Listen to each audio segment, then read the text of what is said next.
Welcome to Beyond the Page, the official podcast of Choice, the magazine of professional coaching, where we bring you amazing insights and in-depth features that you just won't find anywhere else. I'm Gary Schleifer, your host, and I'm excited to expand your learning as we dive into this latest article, have a chat with these brilliant authors that are with me today, and uncover the learnings that are transforming the coaching world. When you get a chance, join our vibrant community of coaching professionals as we explore groundbreaking ideas, share expert tips and techniques, and do what we want to do most, make a real difference in our clients' lives. Choice is your go-to resource for all things coaching. But for now, let's dive into the podcast. In today's episode, I'm speaking with behavioral science scientist Charles Jones and executive coach Terry Hildebrandt, who are the authors of an article in our latest issue, Coaching to Unlock Joy. Their article is entitled The Dynamics of Joy, Intentionally Turning Negatives to Positives for Organizational Transformation. A little bit about Charles. As I mentioned, he's a behavioral scientist with the Institute for Adaptive Mastery and the creator of Emotional Responsibility, which we'll hear more about today. The author of Emotional Intelligence for Stress-Free Leadership and a chapter of Fielding Graduate University's Innovations in Leadership Coaching. Charles's groundbreaking discoveries are revolutionizing the way coaches raise emotional intelligence, improve organizational performance, and develop empathetic leaders. And I am tripping over my tongue today, but hey, I'm happy to be here. A little bit about Terry. He's an executive coach, holds a PhD. He's an MCC with the International Coaching Federation, also holds the title of MCEC.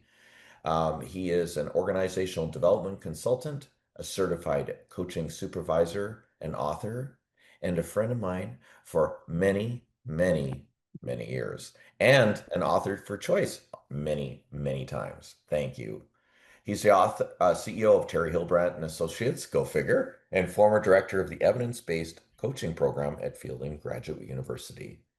With more than 28 years of coaching experience and 38 years of business experience, Terry works primarily with mid-level and senior executives, including members of the executive committee, board chairs, CEOs, vice presidents, directors, and promising leaders. He specializes in leadership coaching, organizational change, and team development. He earned his PhD in human and organizational systems from Fielding. Gentlemen, thank you so much for joining me today. Wow, what a pedigree both of you have. No wonder you're such a powerhouse and wrote such a fabulous article. Thank you, thank you. Thank you, Gary. Thanks for having us here. Yeah, no worries. Okay, I promised everybody that I wanted to talk about ERA. So why don't we start with a little bit of the what is ERA and then frame it into this whole conversation about joy. So ERA stands for Emotional Responsibility, and it is the outcome of a research project I started in 1982 while at the University of Michigan, Wow. studying peak performance and flow states.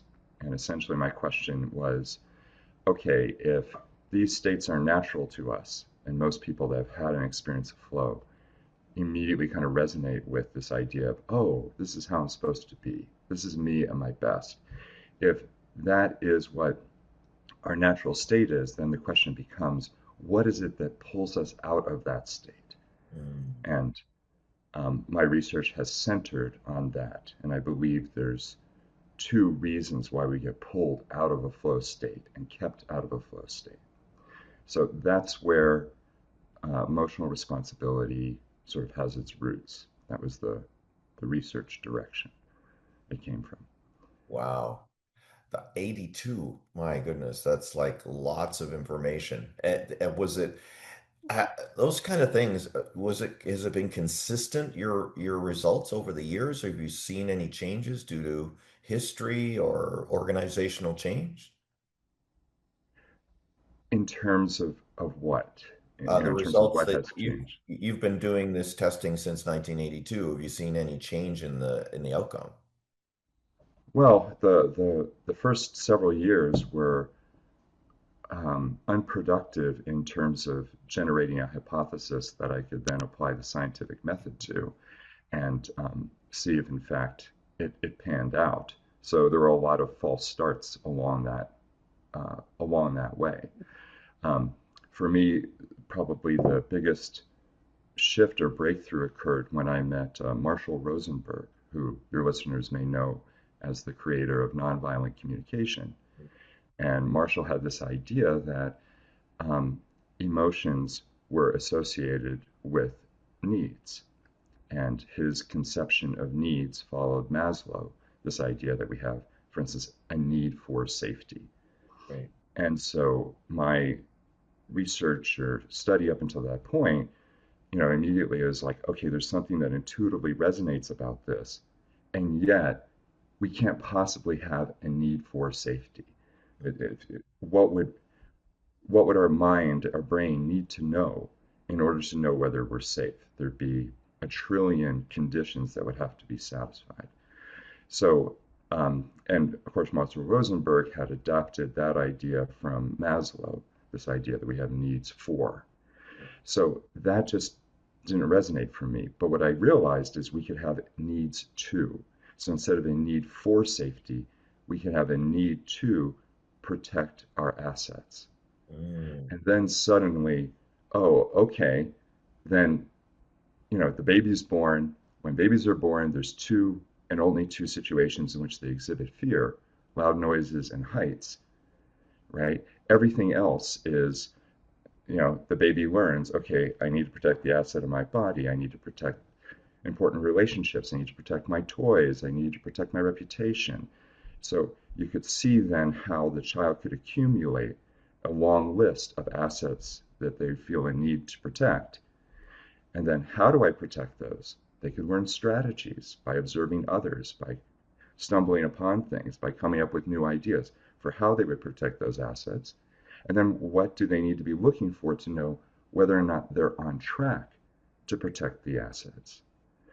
And all of this could be orchestrated by the person's subconscious, but there's inevitably going to be situations in which the subconscious doesn't have an existing repertoire for Mm. how it's going to meet a given need, at Right. which point it needs the help of the conscious mind and generates a negative emotion, such as fear, to say, hey, super clever but extremely slow conscious mind, here's a situation in which I need your rational thinking skills to intervene here and get us back on track to protect this asset. Wow. Wow. Yeah, amazing. Absolutely amazing. And Right. Terry, how did you get involved in all of this? Well, I was fortunate to know Charles, a business partner at the time, Jim Knickerbocker, and I got invited to one of his inaugural events, launching essentially what was, at the time was called Tenor, which has since been renamed to Emotional Response Dash Ability. Mm. But I went to the original workshop about 10 years ago in Boulder, and I immediately fell in love with it. I immediately saw the value of this, that this was not the same old EQ that your grandmother grew up with. This is something brand new and radical and transformational. So I immediately actually started using it that day and started telling everyone I knew about it, and then brought it to my clients. So I've been actually using a version of emotional responsibility for about 10 years, Mm. and partnering with Charles that whole time in various ways. And more recently, really in the last 3 or 4 years, we've gotten much more engaged and rolling this out in a broader way. And emotional responsibility has really, I think, hit its stride. And Charles has a book out, and he published an article in my book that I did for Fielding, and we've had a great deal of success rolling this out in organizations at this point. And I use it almost with every client that I have at some point or another, because everyone has emotions and everyone has needs. So these are universal human things that we Yeah. all have to deal with pretty much every single day at some point or another. And it is, I think, transformational Right. in its approach. And my goal is that emotional responsibility, or ERA as we call it, should become a household word for everybody. And I think if children learn this at a younger age, we could have a different world than we live in today. Wow. Wow. That would be amazing. Now, I'm going to go back a second or two. Earlier, you said you made reference to EQ and that it's different. How is it different from EQ? So the so I think what's the same about it is this idea that how you respond to your emotions has a tremendous impact on your interpersonal effectiveness and your ability to manage yourself. Um, that that perspective we very much share. I think the perspective we don't share is this idea that negative emotions are a problem, that they're the enemy. Right? From our perspective, negative emotions are serving the same purpose as the warning lights on the dashboard of your car, right? And so the low fuel light comes on. What is that? Well, that's a prediction that unless you make some adjustment in your course, you're going to run out of electricity or gas. And but if you mistake, if you don't differentiate between the emotion and the need, and recognize that the emotion is simply instrumentation, it's a signal, it's a call for conscious thought, then you might be led into thinking that emotions drive behavior. When we've known since 1994 that neuroscientists have shown in 1994 that's not the case. Emotions don't drive behavior. Needs drive behavior. Emotions drive thought. So this idea that somehow negative emotions like anger or fear or whatever it might be are things that you have to manage, which is usually a shorthand for either suppress or dissociate from, we completely disagree with, right? These are, they would make about as much sense as the low fuel light comes on and you're like, oh, let me sort of just push that away, or let me uh, observe the low fuel light and just breathe mindfully until the fuel light goes away, Mhm. right? It's absurd, right? Once Yeah. you really think about it in that way. So this idea that you need to manage your emotions, we don't agree with. What you need to do is harness your emotions, right? Because every negative emotion is bringing to you a performance problem, some adjustment you need to make to your own performance. And the amazing thing about emotions is simultaneously they're optimizing your physiology to meet the underlying need. In fact, studies have shown that if you allow yourself to feel just how frustrated you are, you're more likely to find a creative workaround for a goal that you're Mhm. struggling to achieve. If you allow yourself to feel just how anxious you are, it sharpens your awareness of risks and puts you in an optimal state to come up with contingency plans to mitigate that risk, right? Where mitigate risk is the need that generates anxiety.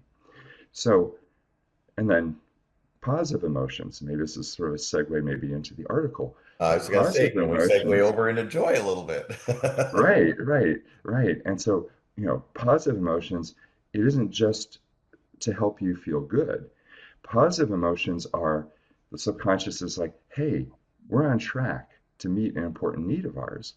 Let me give you this nice, slow, steady stream of dopamine to encourage you to stay on track.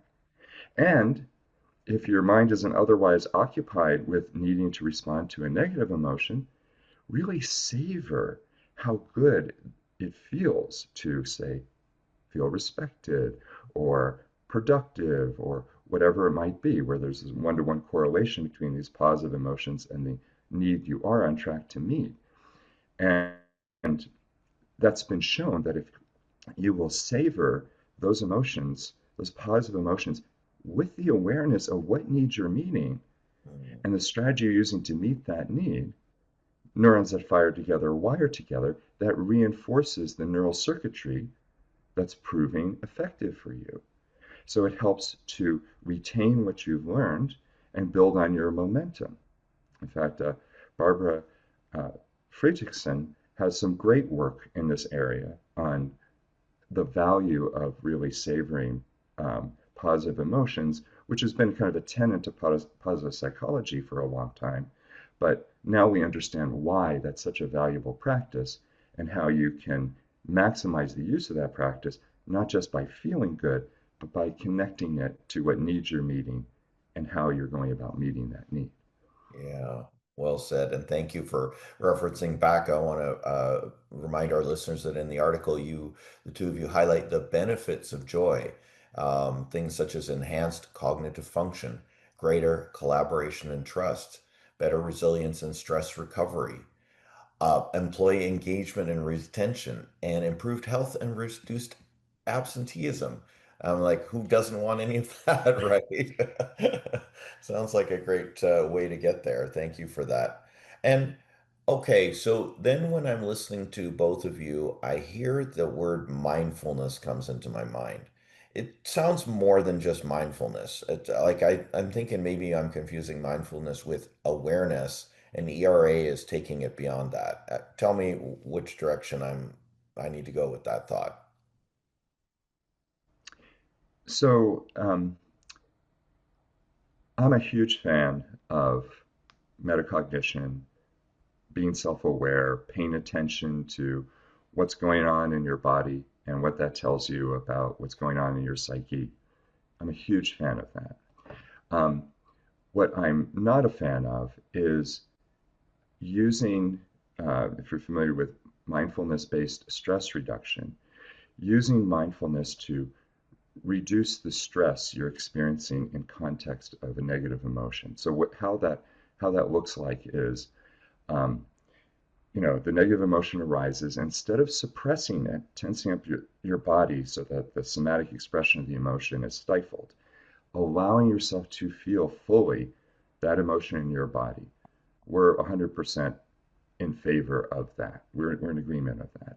Second step in that mindfulness approach to, you know, managing your negative emotions is to name the negative emotions. And again, we are a fan of that because when you name the negative emotion, particularly in the beginning, if you actually do it out loud, I feel angry, for example, then your subconscious hears you and it starts to relax a little bit of, my distress call has been heard and acknowledged. I don't need to continue to amp up the volume of this negative emotion to get the attention of the conscious mind. I've gotten its attention. If you then simply breathe through, you continue to breathe mindfully until that negative emotion dissipates, then the analogy would be, breathing through the low fuel light on the dashboard of your car.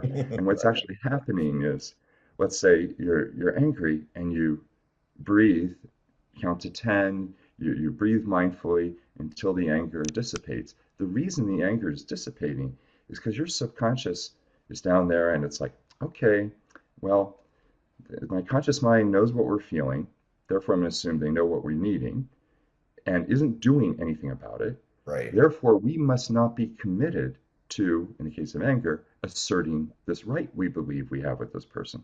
Let's say it's the right to hold my coworker accountable for something, right? And so then what this theory would predict is that if you breathe through your anger, you will not only be less assertive in that moment, your subconscious learns from every choice that you make, you'll become less assertive in general. If you breathe through your frustration, which is achieve goals, you'll become less ambitious. If you breathe through your guilt, you will become a less ethical person.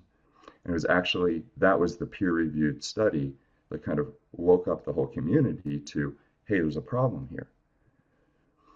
Mm, wow. Thank you, The one Terry. thing I would love to add to that is I describe it as being fully alive. Sometimes with mindfulness, you might be fully aware, but you're not fully alive anymore because you've breathed away your emotions or you've dissipated your strong feelings in order to, with the goal of managing stress. But we have a different methodology for managing stress instead of breathing them away. We instead look at the root causes. Like, why exactly am I feeling this anxiety? Okay, let's take a deeper look at that, which of course coaching is a perfect tool for that, where you can explore the risk, because anxiety is always tied to the need to mitigate risk. So for creating risk analysis and looking at contingency plans in case those things actually did occur, um, I have witnessed people's anxiety immediately drop. So it is an immediate solution to reduce stress by actually putting together strategies to meet your needs. So that's really what emotional response dash ability is. I always say dash because it is two words. It is because we're really looking at those underlying needs and getting to the root cause of stress, not just papering it over with breathing or going and working out. Not that those things aren't good, but the stress will just come back immediately after the workout when you realize you haven't really done anything to deal with the root causes. Mm. And thank you for that. When you say it like that too, and I just went back to think of those three words together: emotional response ability. Like it's just like it's, this plus this plus this. It's not even like it's dashes. It's like it should be pluses. Well, the origin of that, or the rationale for that name, is there's um, so starting back in 1982, what is it that pulls us out of our peak performance flow states? Mm. Okay, and I believe the number one thing that pulls us out of this is this widespread misconception that emotions are responses to what's happening in our external environment, or in a kind of nuanced version of that, to our own internal thoughts.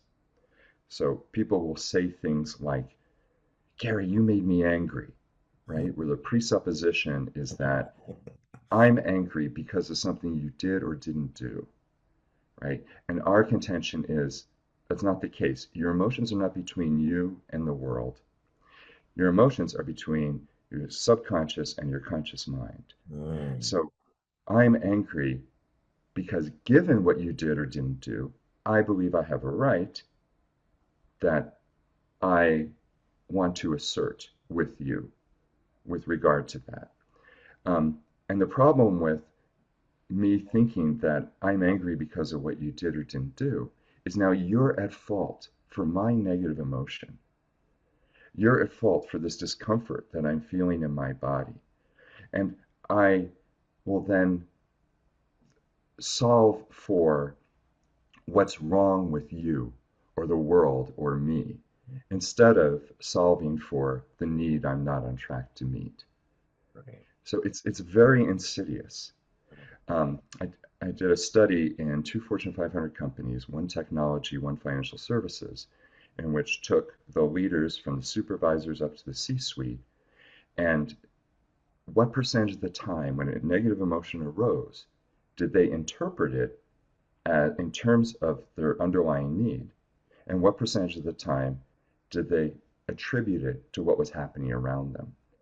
And it turned out that 70% of the time they misattributed their emotion to what was happening around them. All right. So if you extend this further, then if I think I'm stressed because of my negative emotions, and you're not stressed because of the negative emotions, but let's talk about that in a second, then I think my stress is between me and the world. I'm stressed because I have too much to do. I'm overwhelmed and I have too much Right. to do. No, that's all an assessment about what's going on in here. I'm I'm stressed because I'm not responding to my subconscious need, right? So Right. it's a total inside job. So then if I take this view, I'm 100% responsible for my emotions. It's my need, it's my strategy I'm using to try to meet the need, and it's my assessment that I'm not on track to do so. Those are all inside of me. Yeah. And um, so then the second meaning, the hyphenation of responsibility, is once I understand that, once I understand what need I'm not on track to meet, I have three and only three options for what I can do in that situation, but I can respond to the need. Now Right. I'm not reacting to the situation, I'm responding to the need, Hmm. right? So I can examine, oh, I'm angry with Gary because I think I have this right. Rights are social agreements. Have I established I have this right with Gary? No. I wish I had this right to hold him accountable in this situation, but I don't. I Yeah. told him I wanted it done as soon as possible. Yeah. And he may have a different interpretation of that than I have. Then suddenly, upon that moment of metacognition, boom, my subconscious gets the message I don't have this right. Mm. The anger completely dissolves because I no longer have the need. Right. But if I decide, yes, I do, then the moment I formulate a plan in my mind for how I'm going to respectfully hold Gary accountable, when I'm going to do it, how I'm going to do it, my subconscious now has a plan for how we're going to hold Gary accountable, assert my right to hold Gary accountable. And in that moment, it believes I'm on track. Mm. And so just a few seconds after me recognizing I'm angry, I don't feel angry anymore. I feel empowered Right. because I'm now on track to hold Gary accountable. Yeah. Oh, I love that. When you're saying that, reminds me of a saying we have: coaching is an inside job. We have control over some of these things. And it also reminds me of a personal development program I took in late 90s where we had a distinction about managing expectations. But unfulfilled expectations lead to upset. What I'm hearing here is you have a tool to, hey, let's take a look behind that. What are the needs that are not being, addressed and stuff like that. So it takes that conversation a lot deeper. I love it, love it, love it. Hey Yeah. guys, what's next for ERA? Where are we going to see it? It's going to take over EQ. Um, well, so the main initiatives that we're pursuing are training coaches. Hmm. Coaches love ERA, right? Because once you can surface what need is at play, you actually gain access. These needs are programmable. I gave the example of the child that learns the assets they need to protect and how to protect them. Once you can, as a coach, shift your client's attention to the underlying need, then you can help them change the programming of that need. So it unlocks behavior change. And I'd argue that the role of a successful coach Right. is that you support your client in making performance enhancing Hmm. behavior changes in their behavior. So this absolutely unlocks that. Right. So coaches love it, and it's not only useful in these situations where the client feels, they're in some kind of emotional distress, they're stressed. The emotional responsibility has this step-by-step process to take them from that being stressed to being composed to using their metacognition to come up with changes they can make in their programming to change their behavior to Hmm. make a creative breakthrough in that situation. Yeah. It also has step-by-step methods for if you want to accelerate the development of a soft skill Hmm. that your client wants to develop. It has step-by-step things for outgrowing behavioral derailers. So with really only two exceptions, the types of behaviors that derail people as they advance up the corporate ladder, all but two of those actually have their roots in misattributing their emotions to what's happening out there and Right. entering this judgmental state. Um, and then finally, it's actually very powerful for um, uncovering trauma patterns that are in the way of someone's living the life that they want to live, and for creating the conditions under which the subconscious will retire the trauma pattern of its own accord. Right. So, it hits a lot of these things that coaches need to do on a regular basis, and it's very simple. It's a Mm. very simple framework.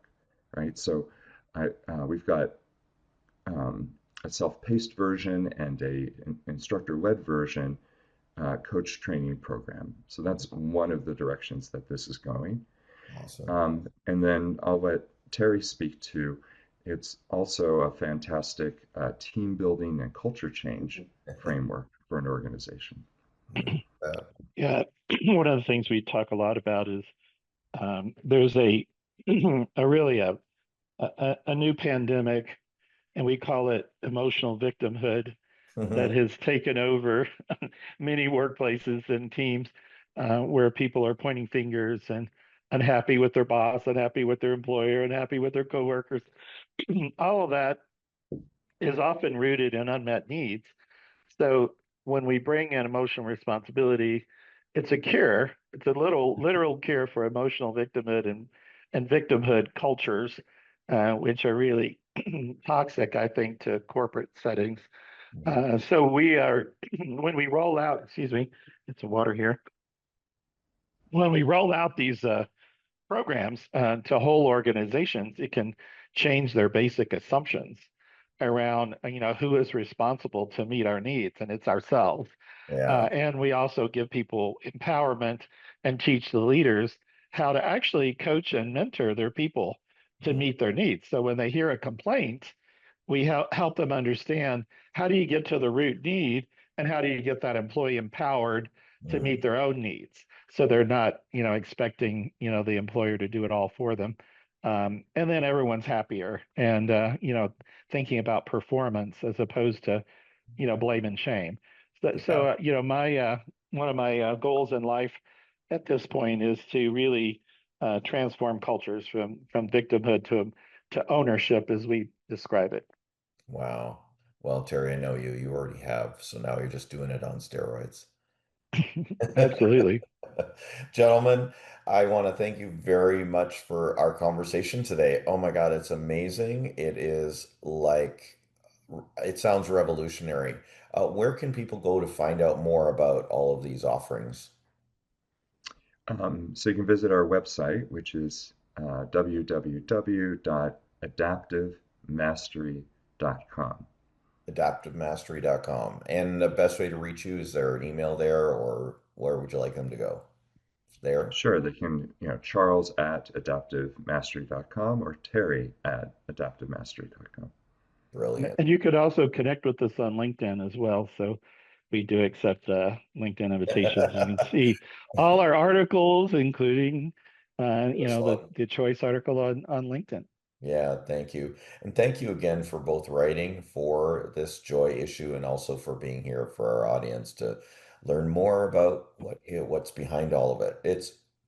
It must have been hard for you guys to keep it down to 1,400 words based on everything that this can do and uncover. So, and all your great work. Thank you. Thank you, That's Gary. it. It's a pleasure. Yeah.